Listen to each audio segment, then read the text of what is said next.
Bismillahirrahmanirrahim. Assalamualaikum warahmatullahi wabarakatuh. Selamat pagi, salam sejahtera untuk kita semua. Hadirin sekalian yang saya hormati, berdirinya saya di sini, saya akan mempresentasikan atau membawakan materi yang berjudul Pola Asuh dan Pengaruhnya pada Perkembangan Anak. Hadirin yang saya hormati, sebelum kita masuk ke dalam materi ini, izinkan saya bertanya terlebih dahulu kepada kalian semua. Di sini siapa yang menginginkan anak-anaknya tumbuh menjadi pribadi yang mandiri, bertanggung jawab, dan percaya diri? Oke, baik. Tentu saja, kita semua pasti menginginkan anak kita atau para peserta didik kita mempunyai pribadi yang mandiri, percaya diri, dan bertanggung jawab, bukan? Namun, apakah pola asuh yang kita terapkan itu sudah benar atau sudah sesuai dengan teori-teorinya? Oke, mari kita bahas ya teman-teman semuanya. Yang pertama, apa sih pola asuh dan pengaruhnya pada perkembangan anak? Kita bahas di slide selanjutnya. Yang pertama yaitu pola asuh. Apa itu pola asuh? Nah, di sini teman-teman, pola asuh adalah cara orang tua atau pengasuh dalam mendidik, merawat, dan membimbing anak. Pola asuh mencakup cara orang tua memberikan perhatian, kasih sayang, aturan, mendukung perkembangan fisik, emosional, dan sosial anak. Nah, di sini perlu digarisbawahi ya teman-teman. Jadi, pola asuh itu bukan tentang kedisiplinan atau aturan saja, tetapi pola asuh itu memberikan perhatian, kasih sayang, aturan, mendukung perkembangan fisik, emosional, dan sosial anak. Ini yang dinamakan dengan pola asuh. Oke teman-teman, di sini kenapa pola asuh itu penting? Nah, di sini pola asuh itu penting karena pola asuh adalah fondasi utama yang menentukan si anak ini bakal menjadi orang yang seperti apa. Apakah menjadi orang yang mandiri, bertanggung jawab, atau malah sebaliknya. Nah, pola asuh juga itu berdampak bukan saat kecil saja, tetapi berdampak pada saat mereka besar. Komponen utama dalam pola asuh. Untuk memahaminya, mari kita bahas bareng-bareng ya teman-teman. Yang pertama yaitu ada perhatian. Maksudnya di sini apa perhatian? Nah, perhatian itu adalah bentuk atau rasa kehadiran kita sebagai orang tua, baik secara fisik maupun emosional. Misalnya, mendengarkan cerita anak setelah anak pulang sekolah. Misalkan anak baru pulang sekolah, kita tanyain bagaimana keadaannya, apakah tadi di sekolah memahami pelajaran atau tidak. Itu sebagai bentuk perhatian kita kepada si anak. Nah, di sini si anak bakal merasa dicintai, merasa dihargai, merasa dia itu disayang banget sama orang tuanya. Oke, yang kedua yaitu ada kasih sayang. Kasih sayang di sini apa? Kasih sayang itu bisa ditunjukkan lewat tindakan sederhana seperti membantu usaha anak, memberikan pelukan, atau mengucapkan kata-kata positif seperti, "Wah, nah ayah sama ibu bangga loh sama kamu udah berusaha semaksimal kamu gini-gini." Itu si anak akan merasa aman, merasa dicintai, merasa dihargai. Oh iya, jadi aku tuh kayak gini ngerasa dihargain banget sama orang tua aku. Nah, di sini anak juga bakal ngehargain orang tuanya kalau kita memberikan kasih sayang yang benar untuk anak. Selanjutnya yaitu ada aturan. Aturan itu perlu ya teman-teman dilakukan atau diperlukan sebagai panduan bagi anak untuk memahami mana yang benar, mana yang salah. Tapi ingat, aturan ini harus konsisten dan dijelaskan dengan logis sehingga anak paham mengapa aturan tersebut ada. Jadi gini, aturan itu harus ada alasannya. Misalnya gini, "Nak, kamu harus tidur sekarang jam 9. Supaya apa? Supaya besok kamu bangun paginya nggak telat. Semoga biar besok kamu waktu sekolahnya nggak kesiangan." Itu kan ada aturan dan ada alasan yang logisnya. Jadi jangan seakan-akan memberikan aturan tanpa ada penjelasan. Jadi si anaknya nanti nggak bakal paham maksud dari orang tuanya itu apa, gimana. Oke, yang keempat yaitu ada mendukung perkembangan fisik, emosional, dan sosial anak. Maksudnya di sini apa? Jadi gini, sebagai orang tua kita harus mendukung tumbuh kembang anak baik secara fisik, emosional, atau sosial. Kalau dalam perkembangan fisik, kita harus memberikan makanan yang bergizi, makanan yang sehat kepada anak. Kita harus bisa mengatur waktu tidur anak biar mereka tidurnya cukup gitu ya. Kalau misalkan emosional, apa sih emosional? Kita harus bisa mengajarkan anak untuk caranya bagaimana sih mengontrol emosi. Dikasih tahu, nah kalau misalkan kamu marah, kamu harus bisa mengontrol emosi kamu. Kamu jangan diajarkan anak untuk selalu tidak bisa mengontrol emosinya, karena itu akan mengakibatkan kepada masa depan mereka. Kalau bisa mereka menjadi orang emosional, itu di dalam sekolah mereka akan dijauhin oleh teman-temannya ya. Jadi kita harus bisa mengajarkan cara mengontrol emosi. Nah, yang keempat yaitu ada sosial anak. Maksud sosial anak apa? Kita harus mengajarkan kepada anak caranya berempati kepada orang itu seperti apa. Nah, misalkan kalau ada teman yang kesusahan, kita harus apa? Kita harus membantu. Kita ajarkan anak-anak untuk mengenali emosional mereka, sosial anak, dan lain-lain. Jenis-jenis pola asuh. Di dalam teori pendidikan psikologi, di sini ada beberapa jenis pola asuh.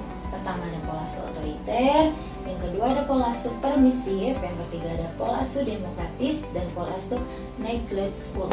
Nah, di sini kita akan membahas lebih dalam lagi apa itu pola asuh otoriter, pola asuh permisif, pola asuh demokratis, dan pola asuh neglectful. Nah, sekarang kita membahas secara singkatnya dulu ya teman-teman. Kalau pola asuh otoriter mengutamakan kedisiplinan ketat tanpa memperhatikan kebutuhan emosional anak. Terlalu banyak aturan, kurang kasih sayang. Ini singkatnya seperti itu ya kalau pola asuh otoriter. Yang kedua yaitu ada pola asuh permisif. Pola asuh permisif memberikan kebebasan berlebihan tanpa kontrol atau aturan yang jelas. Nah, maksudnya di sini apa? Pola asuh permisif itu si orang tua terlalu sayang kepada anaknya, makanya anaknya diberikan kebebasan atau ya sudah terserah anaknya saja. Jadi masih pola asuh permisif ini si orang tua lebih mengedepankan kebahagiaan anak. Nah, yang ketiga yaitu ada pola asuh demokratis. Nah, ini pola asuh demokratis ini adalah pola asuh yang menggabungkan disiplin dengan kasih sayang. Orang tua menetapkan aturan tetapi tetap menghargai pendapat anak. Jadi gini teman-teman, pola asuh demokratis ini adalah pola asuh yang paling pas atau yang paling bagus di dalam teori-teori atau jenis-jenis pola asuh yang lain. Kenapa? Di sini pola asuh demokratis itu seimbang antara aturan dengan kasih sayangnya. Jadi tidak ada yang jomplang atau tidak ada yang berat sebelah. Nah, di sini jadi orang tua tetap memberikan aturan tapi memberikan kasih sayang juga. Oke, selanjutnya yaitu ada pola asuh neglectful. Orang tua cenderung tidak peduli atau kurang memberikan perhatian kepada anak. Maksudnya apa di situ? Di sini pola asuh neglectful itu orang tua yang bodoh amat. Orang tua yang ya udah deh terserah anaknya mau ngelakuin apapun. Jadi tidak ada aturan dan tidak ada kasih sayang juga. Jadi seperti anak itu diabaikan ya teman-teman. Oke, yang pertama yaitu adalah pola asuh otoriter. Kita bisa lihat dulu ya, di dalam gambar ini ada anak yang sedang dimarahi oleh ibunya ya. Nah, ini masuk ke dalam materi kita. Pola asuh otoriter adalah pola asuh dengan metode mendidik anak yang sangat ketat, di mana orang tua menuntut anak untuk selalu patuh tanpa memberikan banyak kebebasan atau penjelasan. Nah, ciri-cirinya apa aja? Aturan ketat dan kaku, anak harus patuh tanpa penjelasan, minim kasih sayang atau empati, mengutamakan hukuman untuk mengontrol anak. Jadi, pola asuh otoriter ini, ciri-cirinya ini ya teman-teman. Aturan ketat dan kaku. Mereka si anak dicecer, kayak contohnya gini. Si anak ini dicecer untuk kayak, kamu harus ranking 1, kamu harus ranking 2, kamu harus dapat 3 besar, kalau enggak nanti kamu papa hukum, mam hukum. Itu adalah aturan yang ketat dan kaku ya teman-teman. Tidak boleh terlalu seperti itu juga. Kan kita nggak tahu ya kecerdasan anak kita seperti apa, kayak kemampuan anak kita seperti apa. Jadi di dalam pola asuh itu tidak boleh seperti ini. Yang kedua, anak harus patuh tanpa penjelasan. Jadi mereka disuruh kayak mengikuti aturan orang tuanya tanpa memberikan penjelasan. Sedangkan tadi pola asuh tadi yang sudah dibahas sebelumnya, pola asuh itu kita harus memberikan aturan dan kita harus memberikan penjelasan kenapa si aturan itu ada. Jadi si anak bisa paham, oh jadi maksud dari si orang tua tuh begini. Yang ketiga yaitu ada minim kasih sayang atau empati. Di sini nggak ada rasa sayang kepada anak. Kurang jadinya rasa sayang kepada anaknya itu kurang ya teman-teman kalau pola asuh otoriter ini. Jadi mereka tidak memikirkan perasaan anak tuh seperti apa yang dirasakan anak tuh nanti seperti apa. Jadi minim banget rasa kasih sayangnya atau empatinya. Mengutamakan hukuman untuk mengontrol anak yang tadi ya. Sama di sini mereka pola asuh otoriter itu lebih menekankan atau mengutamakan hukuman untuk mengontrol anak. Kalau kamu nggak kayak gini, nanti papa hukum. Kalau nggak kamu kayak gini, nanti mama hukum. Itu tidak boleh dan tidak baik ya teman-teman. Jangan dilakukan di dalam pola asuh kita. Selanjutnya yaitu ada pola asuh permisif. Di sini ada pola asuh permisif adalah gaya pengasuh di mana orang tua memberikan kebebasan luas kepada anak dengan sedikit aturan, kontrol atau disiplin. Nah, maksudnya apa? Di sini gaya pengasuhannya terlalu sayang kepada anak, akhirnya kurang kontrol atau kurang kedisiplinan itu. Nah, ciri-cirinya yaitu ada minim aturan, jarang hukuman, terlalu toleran, fokus pada kebahagiaan anak, kurang kontrol, komunikasi sepihak. Jadi di sini minim aturan. Jadi mereka terserah si anak mau ngelakuin apapun, bebas terserah. Yang penting si anak itu bahagia. Mungkin tujuan orang tua memiliki atau menggunakan pola asuh permisif ini untuk kebahagiaan seorang anak ya. Padahal tidak boleh juga terlalu seperti itu. Dalam pola asuh itu tidak baik. Yang kedua, jarang hukuman. Anak tuh jarang diomelin, jarang dikasih hukuman. Nanti si anaknya akan berdampak menjadi pribadi yang kurang disiplin. Kenapa? Karena dia kurang dikasih hukuman, jarang dikasih hukuman oleh orang tuanya. Nah, ketiga, terlalu toleran. Si anak misalkan melakukan kesalahan, misalkan si anak mengambil duit orang tuanya ya, teman-teman contohnya, terus tanpa bilang-bilang. Nah, si orang tuanya tuh toleran aja, ya sudah nggak apa-apa, ya sudah nggak apa-apa. Padahal seharusnya jika anak berbuat seperti itu, kita harus gimana caranya memberikan hukuman. Jangan terlalu toleran. Kita harus bisa memberikan hukuman kepada anak. Kita harus bersifat bukan tega ya, tapi mengajarkan anak kalau misalkan, oh jadi kalau misalkan berbuat seperti itu nggak baik. Nah situ anak-anak akan berpikir dengan kepala mereka ya, dengan pikiran mereka, oh jadi perilaku seperti itu nggak baik ya gitu. Nah itu fokus pada kebahagiaan anaknya. Tadi saya bilang di sini terlalu sayang atau terlalu memikirkan kebahagiaan anak. Yang kelima yaitu kurang kontrol dan komunikasi sepihak. Maksudnya apa? Kurang kontrol, iya kurang kontrol, jadinya mereka dibebaskan saja. Mau mereka melakukan apapun terserah mereka gitu ya teman-teman. Tidak baik di sini karena dampaknya itu jadi anak yang kurang disiplin. Anak yang nanti kalau misalkan dia sudah besarnya, mereka tidak mau dan tidak bisa menerima saran atau kritik dari orang lain. Itu nggak baik ya teman-teman ya. Oke baik teman-teman, selanjutnya itu ada pola asuh demokratis. Apa sih pola asuh demokratis itu? Pola asuh demokratis adalah gaya pengasuhan yang mengutamakan komunikasi dua arah, memberikan kebebasan kepada anak, namun tetap menetapkan aturan dan batasan yang jelas. Nah, ini yang tadi saya bilang di awal. Pola asuh demokratis adalah pola asuh yang paling pas antara aturan dan kasih sayang orang tua. Nah, di sini juga pola asuh demokratis ini adalah pola asuh yang paling bagus di antara 4 pola asuh yang otoriter, permisif, dan neglect school. Nih di antara pola asuh itu pola asuh demokratis yang paling bagus ya teman-teman, yang bisa kita tetapkan, yang bisa kita gunakan untuk kita pola asuh. Nah, ciri-ciri pola asuh demokratis itu ada apa aja sih? Pertama ada komunikasi dua arah, aturan jelas dan fleksibel, penghargaan atas usaha anak, penegak disiplin adil, dorongan kemandirian, hubungan ganda dan empati. Komunikasi dua arah di sini maksudnya anak bisa berdiskusi kepada orang tua apa yang si anak inginkan. Orang tua bisa menerima atau bisa memberikan peluang untuk si anak agar anak bisa mengungkapkan apa sih keinginan si anak. Jadi nggak melulu tentang orang tua yang harus didengarkan. Jadi si orang tua pun bisa mendengarkan kedua yaitu ada aturan jelas dan fleksibel. Aturan jelas dan fleksibel itu maksudnya apa? Di sini si orang tua menetapkan aturan yang jelas. Jadi bukannya aturan yang tidak jelas ya teman-teman. Contohnya aturan yang jelas apa? Aturan yang jelas seperti tidur harus jam 9 agar apa?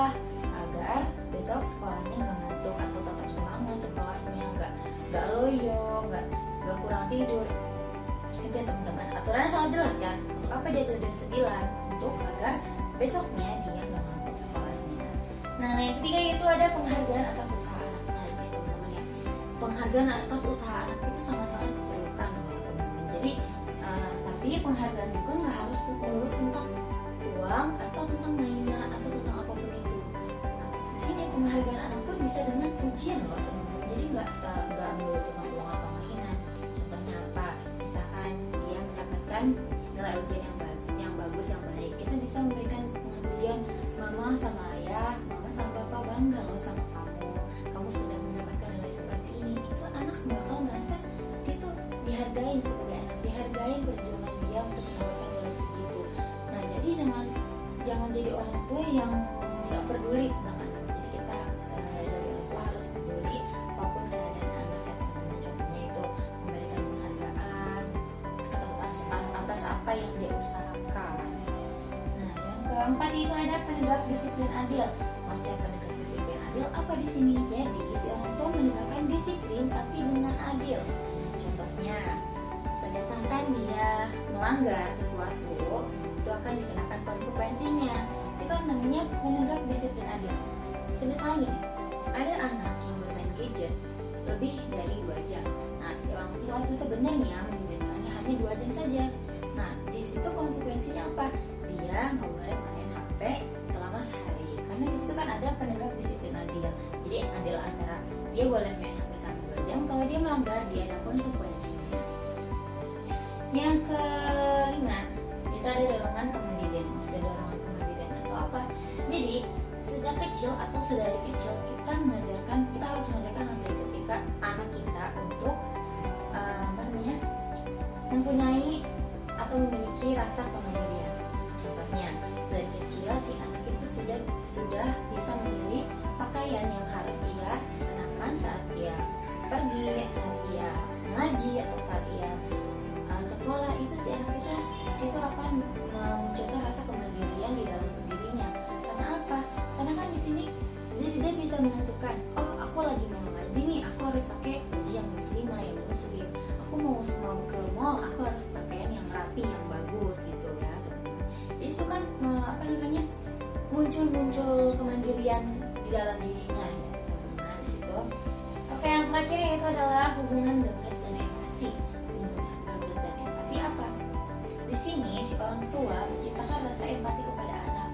Misalnya si anak murung pulang sekolah, ditanya teman-teman, jangan diam saja. Misalkan ada apa di sekolah, kenapa kamu murung? Gitu. Itu kan sikap empati orang tua kepada anak. Si anak akan merasa dia itu nyaman di dekat orang tuanya. Jadi orang tua itu bukan dianggap musuh, tapi dianggap teman. Karena dia bisa bercerita keluh kesah kepada orang tuanya. Seperti itu ya teman-teman. Oke teman-teman, selanjutnya yaitu ada pola asuh neglectful. Apa sih pola asuh neglectful itu? Kita bisa lihat ya teman-teman, di gambar sini ada anak yang sedang diabaikan oleh orang tuanya sibuk dengan laptopnya saja. Nah, pola asuh neglectful adalah gaya pengasuhan di mana orang tua kurang memberikan perhatian, kasih sayang, dan pengawasan sehingga kebutuhan fisik maupun emosional anak sering diabaikan. Jadi pola asuh neglectful itu bahasa kasarnya adalah orang tua yang bodoh amat, orang tua yang tidak peduli anaknya mau ngapain, anaknya mau tumbuh seperti apa, itu orang tua tidak peduli. Nah, ciri-cirinya apa sih? Ciri-cirinya itu adalah kurang perhatian dan kasih sayang kepada anak. Jadi kan karena si orang tuanya bodoh amat atau tidak peduli, jadinya si anak kurang perhatian, si anak jadi kurang kasih sayang. Di situ akan menimbulkan rasa kayak dia memiliki orang tua, tetapi dia seperti tidak memiliki orang tua. Jadi ya sebisa mungkin kita sebagai calon-calon ibu rumah tangga ya teman-teman. Jadi sebisa mungkin kita jangan pernah menggunakan pola asuh neglectful ini karena akan berdampak negatif kepada anak. Nah, yang kedua itu adalah minim pengawasan atau arahan. Kenapa di sini minim pengawasan dan arahan? Karena di sini kurangnya perhatian dan kurangnya aturan. Jadinya tidak ada pengawasan atau arahan. Jadi terserah si anak mau main HP sampai jam berapa, atau si anak mau keluar jam berapa, itu tidak ada batasan atau tidak ada pengawasan gitu. Nah, yang ketiga yaitu tidak ada aturan atau batasan yang jelas yang tadi ya teman. Jadi si anak diabaikan saja, terserah si anak mau berbuat apapun. Yang keempat itu ada orang tua sering sibuk atau tidak hadir secara emosional maupun fisik. Nah, biasa nih ya teman-teman, kalau misalkan pola asuh negatif ini adalah pola di mana orang tuanya itu biasanya sibuk kan, sibuk entah itu kerjaan atau emang dia broken home, itu akan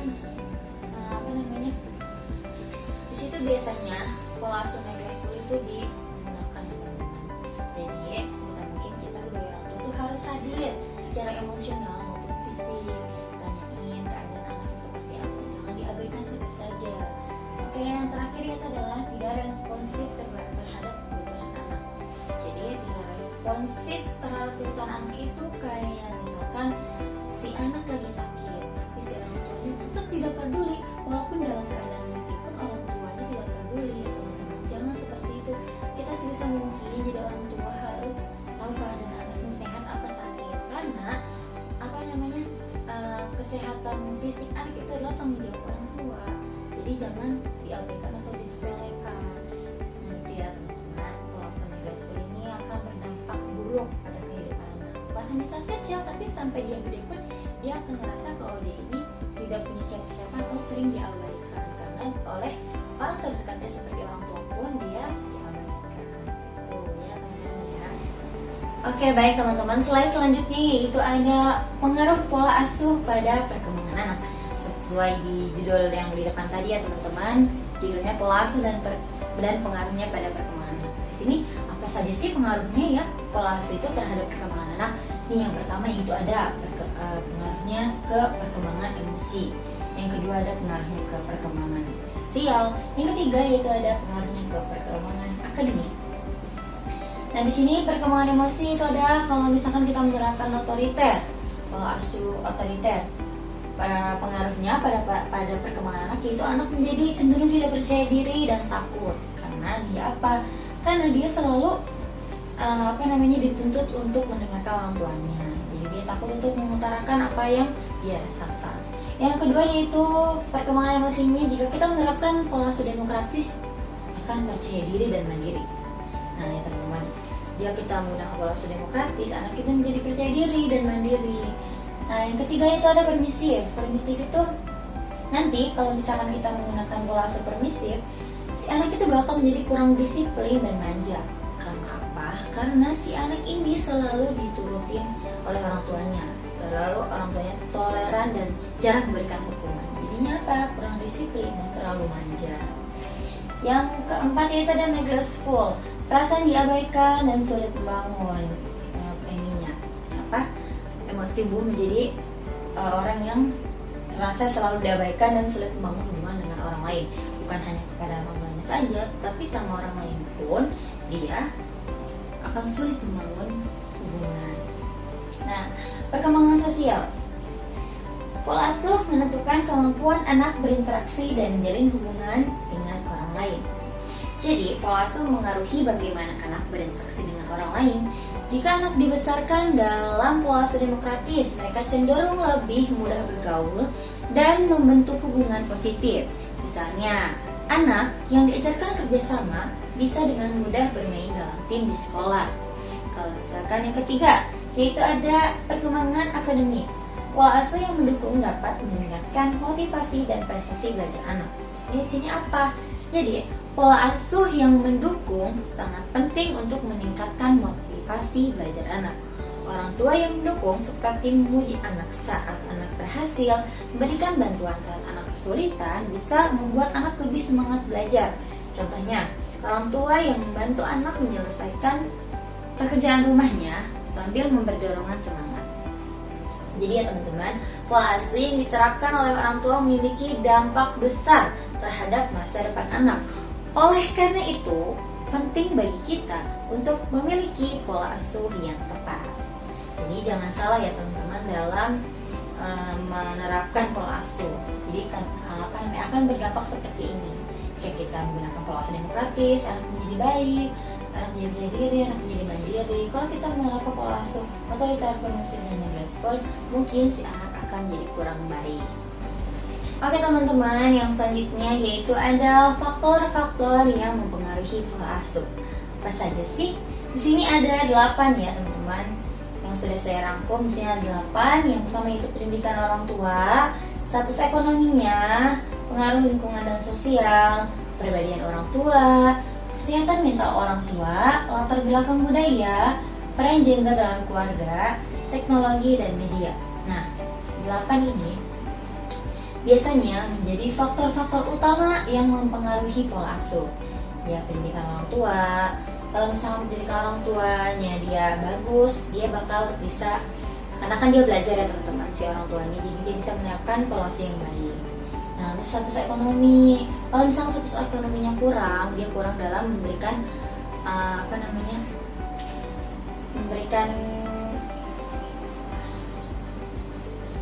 kalau status ekonominya kurang, mungkin lebih fokus pada pendidikan anak sementara keluarga dengan ekonomi yang rendah. Oke, kalau misalkan status ekonomi itu kondisi ekonomi keluarga yang berpengaruh pada pola asuh. Kalau orang tua yang ekonominya cukup, mungkin lebih fokus pada pendidikan anak. Kalau misalkan status ekonomi yang rendah, mungkin misalkan si anak baru lulus SMA langsung disuruh kerja saja gitu. Jadi karena kan status mereka rendah, jadi dia tidak punya uang atau tidak punya kesempatan untuk mereka bersekolah lagi. Yang ketiga yaitu pengaruh lingkungan dan sosial. Di sini pengaruh lingkungan dan sosial pun sangat mempengaruhi ya teman-teman. Jadi jangan dikira lingkungan itu tidak mempengaruhi, justru lingkungan itu mempengaruhi pola asuh.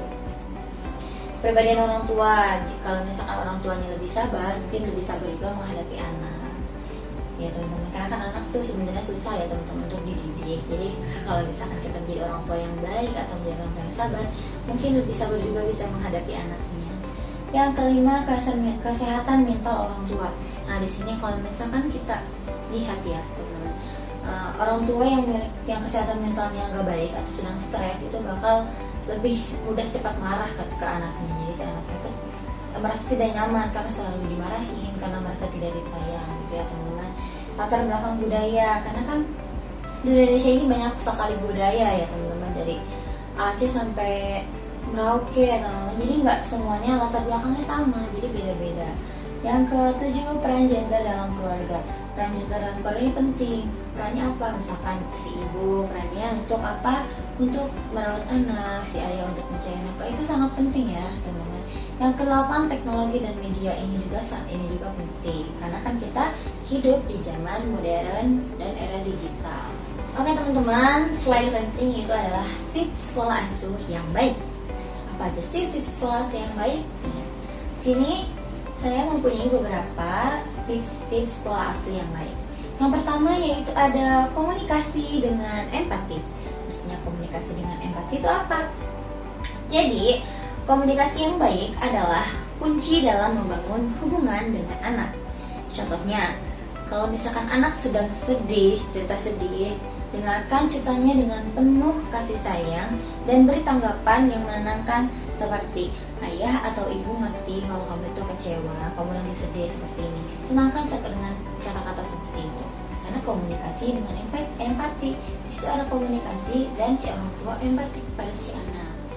Nah, yang kedua itu adalah terapkan disiplin penuh kasih.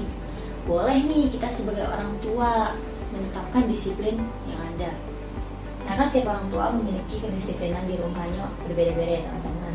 Tapi disiplin itu harus penuh kasih sayang. Jangan terlalu berlebihan, jangan juga terlalu disayang atau dimanja. Nah, yang ketiga itu adalah konsisten dalam aturan. Maksudnya konsisten dalam aturan itu apa? Jadi konsisten membantu anak memahami batasan yang jelas. Jadi jangan misalnya, contohnya jika ada aturan tidak boleh bermain gadget saat makan, pastikan aturan ini tuh diterapkan setiap kali si anak makan. Jadi si anak tuh bakal ngerti kayak oh jadi kalau misalkan aku lagi makan aku nggak boleh nih main HP, jadi aku harus taruh dulu nih HP-nya. Nah itu kan si anak bakalan takut jika kita melihat si anak lagi makan sambil main HP. Bukan konsisten dalam aturan. Nah yang keempat itu memberikan dukungan emosional. Dukungan emosional sangat penting untuk membangun rasa percaya diri anak. Ketika anak gagal dalam ujian, beri motivasi seperti gak apa-apa nak, kamu sudah berjuang sejauh ini, mama bangga sama kamu, atau apapun itu, terus belajar supaya kamu bisa mendapatkan apa yang kamu mau, gitu. Dan ditenangkan dengan cara seperti itu, berikan dukungan karena kan itu namanya mendukung. Terus yang kelima, jadilah teladan yang baik. Jika kita mau anak kita yang baik, kita juga harus menjadi teladan yang baik. Jangan kitanya jelek, tapi kita mau punya anak yang baik. Itu seperti mustahil ya teman-teman. Kayak kalau misalkan kita mau anak yang baik, kita pun juga harus baik sebagai orang tua, menjadi teladan yang baik. Misalkan kita menyuruh anak sholat, kita pun harus sholat. Kita harus jadi teladan yang baik buat anak, teladan yang utama, teladan yang bisa dicontoh yang baik teman-teman untuk para anak. Nah yang keenam, hindari pola asuh negatif. Yang tadi ya teman-teman, pola asuh negatif, apalagi pola asuh permisif, pola asuh otoriter, dihindari. Yang ketujuh, libatkan anak dalam keputusan. Memberikan anak kesempatan berpendapat membuat mereka merasa dihargai. Jadi jangan pernah membuat keputusan sendiri. Jadi kita harus berkomunikasi darah ya, seperti berdiskusi. Jadi jangan sebagai orang tua itu membuat keputusan sendiri. Karena kalau misalkan si anak diajak untuk membuat keputusan bersama, itu anak merasa dihargai. Oh jadi aku ini dihargai loh sebagai anak. Si anak akan merasa nyaman. Oke teman-teman, slide itu ada kesimpulan. Gak kerasa ya teman-teman, kita sudah ada di akhir materi ya. Oke, kita bahas dulu kesimpulannya. Kesimpulan dari semua materi yang saya berikan tadi yaitu adalah pola asuh berperan penting dalam membentuk kepribadian anak. Jadi kalau misalnya kita mau anak mempunyai kepribadian anak yang baik, kita harus menetapkan pola asuh yang baik seperti demokratis. Pola asuh demokratis menghasilkan anak yang mandiri dan percaya diri. Sedangkan otoriter, permisif, atau neglektif berpotensi berdampak negatif. Pola asuh yang ideal harus konsisten, penuh kasih sayang, mendukung perkembangan emosional anak untuk membentuk individu yang sehat dan bertanggung jawab. Oke, itu kesimpulan yang tadi saya jelaskan ya teman-teman di awal. Ini adalah semua kesimpulannya. Jadi kalau bisa kita sebagai orang tua, kita harus bisa menetapkan pola asuh demokratis. Jadi jangan menetapkan pola asuh yang negatif seperti otoriter, neglect ataupun permisif. Jika kita menginginkan anak kita tumbuh menjadi pribadi yang mandiri, percaya diri, dan bertanggung jawab. Oke teman-teman, kita sudah selesai ya teman-teman materinya sampai di sini. Thank you buat yang sudah menonton atau menyetel videonya sampai selesai teman-teman. Semoga video kali ini, materi yang saya bawakan berguna buat teman-teman dan yang nonton. Oke, sudah selesai tugas kali ini. Saya membuat video ini adalah untuk memenuhi tugas kuliah ya teman-teman. Jadi Dokter Andri, terima kasih ya Pak sudah membimbing saya. Akhirnya saya bisa menyampaikan materi ini. Terima kasih Bapak. Dan maaf jika masih ada kesalahan dalam penyusunan kata atau dalam kata-kata ya teman-teman, mohon dimaafkan. Jangan dijudge tapi diberikan kritik dan saran. Terima kasih. Wassalamualaikum warahmatullahi wabarakatuh. Sampai ketemu lagi.